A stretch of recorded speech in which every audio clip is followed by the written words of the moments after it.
Well, this is a book that I think will be in my top 10 list forever. The Lorax by Dr. Seuss.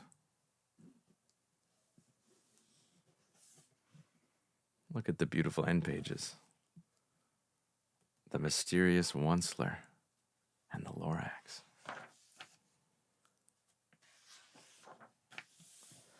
At the far end of town, where the grickle grass grows, and the wind smells slow and sour when it blows, and no birds ever sing excepting old crows, is the street of the lifted Lorax.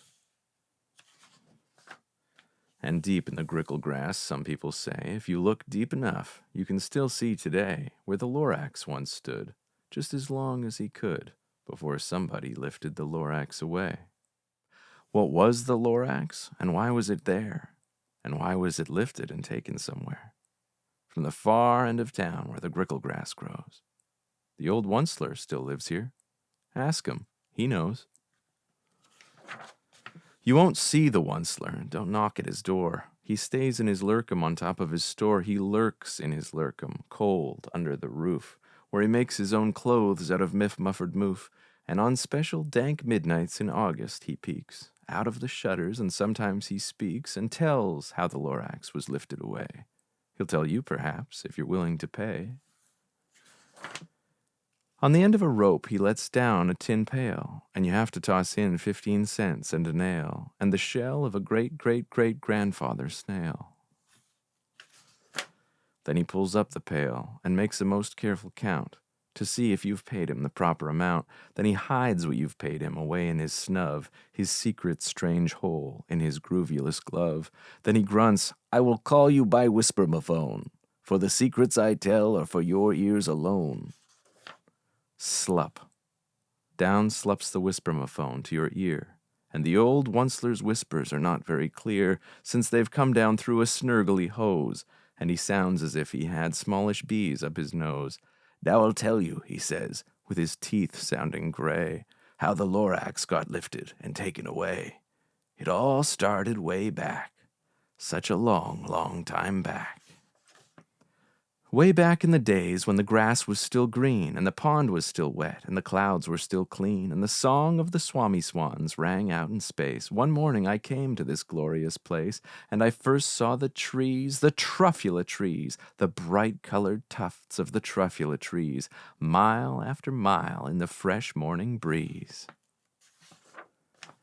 And under the trees I saw brown barbaloots, frisking about in their barbaloot suits as they played in the shade and ate truffula fruits.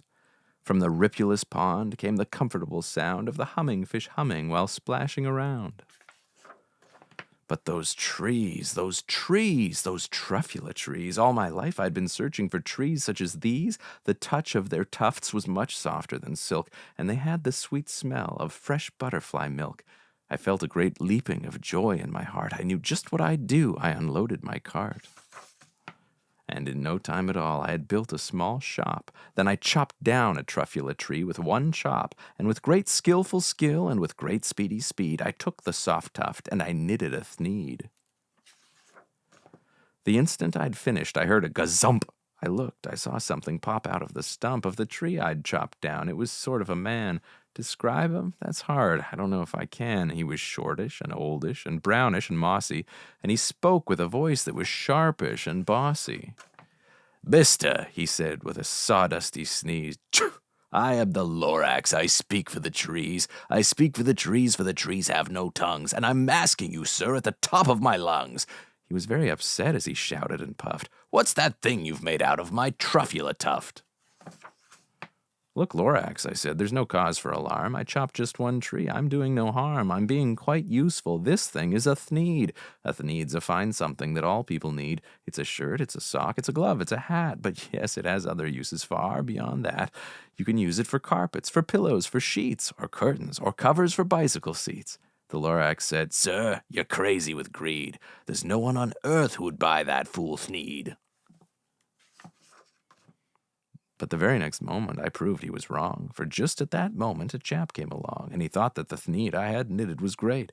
He happily bought it for $3.98. I laughed at the Lorax. You poor stupid guy. You never can tell what some people will buy. I repeat, cried the Lorax, I speak for the trees. I'm busy, I told him. Shut up, if you please. I rushed across the room and in no time at all built a radio phone. I put in a quick call. I called all my brothers and uncles and aunts, and I said, listen here, here's a wonderful chance for the whole Onceler family to get mighty rich. Get over here fast. Take the road to North Nitch, turn left on Weewaken, sharp right at South Stitch. And in no time at all in the factory I built, the whole Onceler family was working full tilt. We were all knitting thneeds, just as busy as bees, to the sound of the chopping of truffula trees. Then, oh baby, oh how my business did grow. Now chopping one tree at a time was too slow, so I quickly invented my super axe hacker, which whacked off 4 truffula trees in one smacker. We were making thneeds 4 times fast as before, and that Lorax, he didn't show up anymore. But the next week he knocked on my new office door. He snapped, I am the Lorax who speaks for the trees, which you seem to be chopping as fast as you please, but I'm also in charge of the brown barbaloots who played in the shade in their barbaloot suits and happily lived eating truffula fruits. Now, thanks to your hacking my trees to the ground, there's not enough truffula fruit to go round, and my poor barbaloots are all getting the crummies because they have gas and no food in their tummies. They loved living here, but I can't let them stay. They'll have to find food, and I hope that they may. Good luck, boys, he cried, and he sent them away. I, the Onceler, felt sad as I watched them all go, but business is business, and business must grow, regardless of crummies and tummies, you know. I meant no harm, I most truly did not. But I had to grow bigger, so bigger I got. I biggered my factory, I biggered my roads, I biggered my wagons, I biggered the loads of the thneeds I shipped out. I was shipping them forth to the south, to the east, to the west, to the north. I went right on biggering, selling more thneeds, and I biggered my money, which everyone needs. Then again he came back. I was fixing some pipes when that old nuisance Lorax came back with more gripes. I am the Lorax, he coughed and he whiffed. He sneezed and he snuffled, he snargled, he sniffed. Onceler, he cried with a cruffulous croak. Onceler, you're making such smogulous smoke. My poor swami swans, why they can't sing a note. No one can sing who has smog in his throat. And so, said the Lorax, please pardon my cough, they cannot live here, so I'm sending them off. Where will they go? I don't hopefully know. They may have to fly for a month or a year to escape the smog you've smogged up around here. What's more, snapped the Lorax, his dander was up, let me say a few words about gluppity-glup. Your machinery chugs on day and night without stop, making gluppity-glup, also schloppity-schlop. And what do you do with this leftover goo? I'll show you, you dirty old Onceler man, you.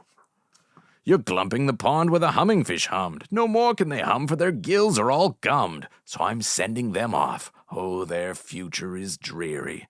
They'll walk on their fins and get woefully weary in search of some water that isn't so smeary. And then I got mad. I got terribly mad. I yelled at the Lorax, now listen here, Dad. All you do is yap and say bad, bad, bad, bad. Well, I have my rights, sir, and I'm telling you, I intend to go on doing just what I do. And for your information, you Lorax, I'm figuring on biggering and biggering and biggering and biggering, turning more truffula trees into thneeds, which everyone needs. And at that very moment, we heard a loud whack. From outside in the fields came a sickening smack of an axe on a tree, and we heard the tree fall. The very last truffula tree of them all. No more trees, no more thneeds, no more work to be done. So in no time, my uncles and aunts, every one, all waved me goodbye. They jumped into my cars and drove away under the smoke-smuggered stars. Now all that was left neath the bad-smelling sky was my big empty factory, the Lorax and I. The Lorax said nothing, just gave me a glance, just gave me a very sad backward glance as he lifted himself by the seat of his pants. And I'll never forget that grim look on his face when he hoisted himself and took leave of this place, through a hole in the smog without leaving a trace.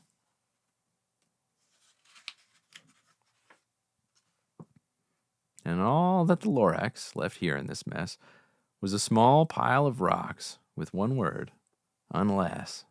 Whatever that meant, well, I just couldn't guess. But that was long, long ago. But each day since that day, I've sat here and worried away. Through the years, while my buildings have fallen apart, I've worried about it with all of my heart. But now, says the Onceler, now that you're here, the word of the Lorax seems perfectly clear, unless someone like you cares a whole awful lot. Nothing is going to get better. It's not. So, catch, calls the Onceler. He lets something fall. It's a truffula seed. It's the last one of all. You're in charge of the last of the truffula seeds, and truffula trees are what everyone needs. Plant a new truffula. Treat it with care. Give it clean water and feed it fresh air. Grow a forest. Protect it from axes that hack. Then the Lorax and all of his friends may come back.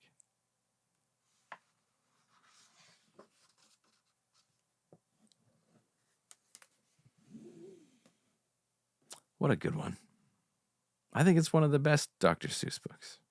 And I like a lot of Dr. Seuss books. I like the Horton books. I like the Cat in the Hat books. I like the way he draws with ink, and I like the way he rhymes with words. And if either of my boys are listening, I love you guys.